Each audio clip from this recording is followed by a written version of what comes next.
Bom, pessoal, vamos falar agora de Gilmar Mendes. Foi a vez dele de deixar a sua opinião sobre as declarações de Bolsonaro, sobre as ações do presidente Bolsonaro.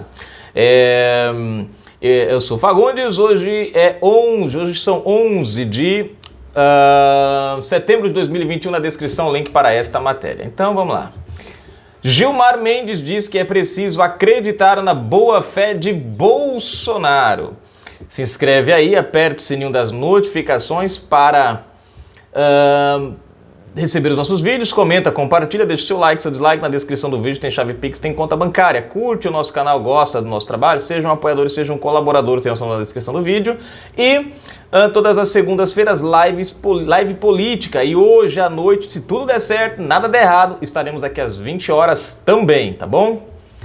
Durante entrevista ao jornal Folha de São Paulo, publicada neste sábado 11, o ministro Gilmar Mendes, do Supremo Tribunal Federal, STF, afirmou que é preciso acreditar na boa-fé do presidente Jair Bolsonaro, em referência à carta publicada na quinta-feira 09, onde Bolsonaro atribuiu críticas feitas aos magistrados da corte ao calor do momento. Para Mendes, é preciso aguardar os desdobramentos da manifestação do presidente. Ele afirmou ainda que as críticas de Bolsonaro têm sido excessivas e tiram o foco dos problemas econômicos enfrentados pelo país. Ainda segundo o ministro, o judiciário não está impedindo a governabilidade do país e que sem as ações do Supremo durante a pandemia, o Brasil teria muito mais vítimas da doença. Quer dizer, o Supremo atuou fortalecendo o isolamento social, fortalecendo a vacinação, fortalecendo as hospitalizações, a ampliação de vagas nas UTIs e não o seu contrário, afirmou Mendes. Quer dizer, Mendes aqui dá um crédito a Bolsonaro, mas distorce um pouco a realidade, porque a verdade é uma só. É graças ao Supremo Tribunal Federal que a pandemia que a gente viveu teve numa escala tão alta, porque deram aos governadores o poder para tomar decisões que levaram à quebra dos comércios, à destruição da boa parte de muitas economias, né? Pessoas que tinham aí levado uma vida inteira para construir um patrimônio, né, comercial, perderam tudo, né? A gente teve, graças à atuação, à liberação de poderes do STF para governadores e prefeitos, um dos maiores desvios de verba, né, do dinheiro público, né, de equipamentos que nunca chegaram ao seu destino ou parece que nunca foram comprados. O dinheiro foi usado, só não sabemos em quê. Né? Então, distorcer um pouco a realidade. Ele tenta, né, ele dá um crédito ao presidente, mas tenta trazer na narrativa o mesmo que o Fux, o mesmo que o Barroso fizeram, né? Tentar dar um tom que não condiz com a realidade, né? O decano do STF fez referência ainda às manifestações do dia 7 de setembro, afirmando que a percepção de alguns apoiadores de Bolsonaro de que poderia haver uma ruptura institucional não passam de delírios. Nós não podemos imaginar que amanhã as instituições vão se dissolver porque nós vamos reunir 10, 15, 20 mil pessoas em Brasília, São Paulo, seja onde for, disse ele. Outro detalhe aqui, gente, que devamos nos ater é que ninguém pediu a dissolução do STF. Esse outro ponto aqui, gente, que eles ficam batendo na narrativa, né? É claro que tivemos alguns grupos ali que pediam, né, o fim do STF e tal, mas essa não era a pauta principal, nunca foi. Algumas pessoas que, revoltadas com a atitude, foram lá e, né, fizeram manifestos nesse sentido. Mas a sua maioria, a pauta base, nunca foi a destituição ou a dissolução do STF. E eles pegam essa bandeira abraçada por algumas pessoas, né? E aí colocam no todo, né? Como se fosse realmente aquela ideia. Não, a ideia é que os ministros, que os senadores colocassem os impeachments para andar, né? Que os ministros que tivessem que ser retirados do cargo fossem pelo devido processo legal do impeachment. Então, você vê que eles tentam, né, usar uma narrativa que não condiz com a realidade. Havia, sim, grupos pedindo? Sim, haviam, mas eram grupos pequenos. A maioria, o ponto mais forte da manifestação era impeachments, né? Era a questão do voto impresso, né? Então eles tentam dar essa narrativa aí. Protesta-se contra o quê? O Supremo está impedindo o Executivo de governar? Em que ponto? Quais? Bom, aí é que tá.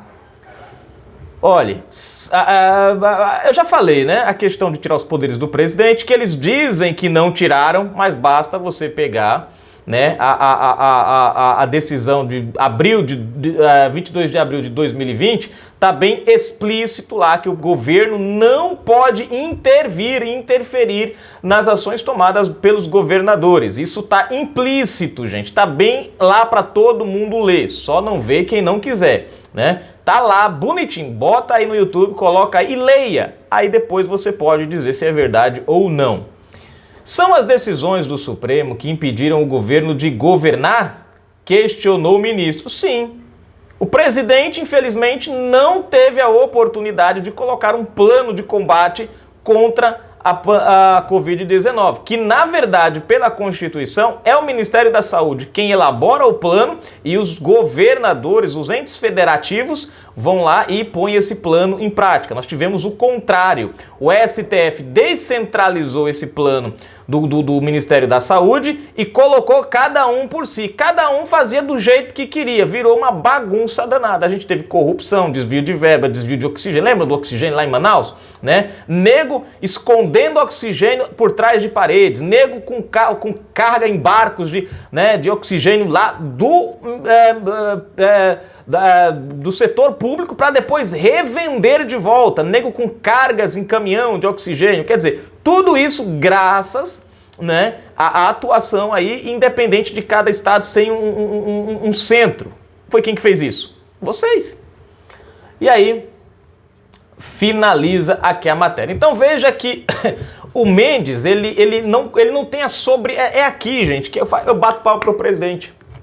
O presidente, ele teve hombridade, né? Mesmo a gente sabendo que as atuações que tem ferrado o Brasil vêm desses ministros aqui, o presidente, vamos dizer assim, ele colocou sobre si uma culpa que não era dele, mas em nome da sociedade brasileira, para dar a mostra que ele tem hombridade, que ele é um cara que tem moral, que tem caráter e que em nome do Brasil, ele colocando o Brasil acima de tudo, ele foi lá e falou, tá beleza, estão dizendo que sou eu? Então vamos lá, vamos conversar. Eu faço aqui um meia-culpa sem culpa, mas eu faço aqui. Porém, a gente vê que tanto Fux, quanto Barroso, quanto Gilmar Mendes, eles não têm essa hombridade. Então, aqui você percebe que a jogada do presidente dar esse recuo faz com que esses caras, eles acabem mostrando de fato quem são eles, né?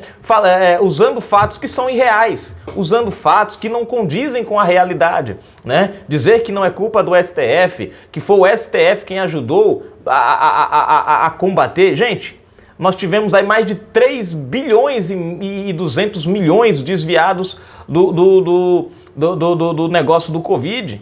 A Polícia Federal já tem uma penca de mandados de busca, ações, né, conduzidas. Já tem um monte de provas contra os caras aí e o cara dizer que não foi culpa deles, porque esses caras tomaram as ações que tomaram graças à atitude do STF. É simples, eles falam na questão da vacinação. O que foi que eles fizeram na questão da vacinação? Se não fosse a jogada do Ministério da Saúde em pegar, assumir o controle ali das vacinas durante a pandemia, tava ferrado o Brasil hoje de novo. Nós estaríamos com vacinão. Né? Nós estaremos hoje com vacinão. Não tem dinheiro desviado, não tem superfaturamento, não tem compra de vacina sem chegar a vacina, como a compra dos equipamentos. Então a gente vê uma diferença muito grande. Nós temos sim uma CPI que até o presente no momento não apresentou um centavo desviado, no entanto já tem um relatório criminal pronto contra o presidente e contra apoiadores do presidente, sem ter nenhuma prova, mas já tem um relatório pronto aí. ou talvez agora, quem sabe até isso mude um pouco de figura depois dessa ação do presidente, né? Eles pisem no freio também, mas eu acho um pouco difícil. Então, a gente vê a diferença da governabilidade do presidente, aonde ele pode governar, as coisas andaram. Ah, mas o governo Bolsonaro atrasou as vacinas. Cara, a gente é o quarto país que mais vacina no mundo, né? Que mais vacina no mundo, e é engraçado que nós atrasamos na vacina, que foi graças a... enfim, mas aí tem a questão de dizer que foi culpa do Bolsonaro o atraso na vacina, mas não explicam que as leis brasileiras, na verdade, foi que impediram de fechar um contrato com a vacina mais cedo. Esqueceram de explicar que quando o governo não pode fechar um acordo de vacina sem antes a Anvisa aprovar, e a Anvisa só veio aprovar isso bem tarde, não é culpa do governo, né? Enfim, tiveram que mudar uma lei, tiveram que mudar a legislação, senadores tiveram que mudar a legislação para poder o contrato das vacinas poderem ser acordados. Então tudo isso eles não colocam, para que você saiba disso. Eles colocam como se fosse Bolsonaro. Então a gente vê que Gilmar Mendes, apesar de dizer que temos que acreditar na boa fé do presidente, ele tenta aí, né, fazer aquela maquiagem para esconder a realidade e trazer fatos que não condizem com a verdade, né? Tá aqui, gente, a matéria. É meio hilário você ler isso aqui, mas é Gilmar, né? A gente pode esperar o que dessa turma? É por isso que eu votei em Bolsonaro e 2022 é Bolsonaro de novo. Porque o cara é o que ele é. Ele é sincero, se ele fala, ele falou, acabou, não disse que não disse, apenas, eu acho, bom, ele foi no calor do momento. Ele não diz, eu não disse, não foi não. Eu disse, acabou. Tava lá, eu falei, e aí? Pá, foi sem querer, mas falei, acabou. Uma coisa que vocês têm que entender é que quando ele falou, aquilo ficou gravado. Mesmo que ele diga hoje isso, mas aquilo ficou gravado. Os brasileiros viram a postura do presidente. Essa pisada no freio é uma estratégia para trazer à tona, né, de fato, quem são os verdadeiros que não querem a paz do Brasil ou que tentam enganar o povo. E aqui você percebe que eles continuam trazendo essa meia-culpa, ou melhor, essa meia-culpa não, eles continuam trazendo essa história de que eles são os caras, quando a gente sabe que eles não são os caras. Gente, tá aqui a matéria, não esquece, hoje à noite, live política às 20 horas, eu espero vocês. Se você não é um colaborador do nosso canal, seja um colaborador também, ajude, dê aquela força, a gente precisa muito do apoio de vocês nesse momento em que o Salamão anda mandando desmonetizar e parar com a distribuição dos nossos vídeos. Se você puder, ajude. Se você não pode ajudar financeiramente, colabore compartilhando os vídeos. Um abraço, fique com Deus, gente.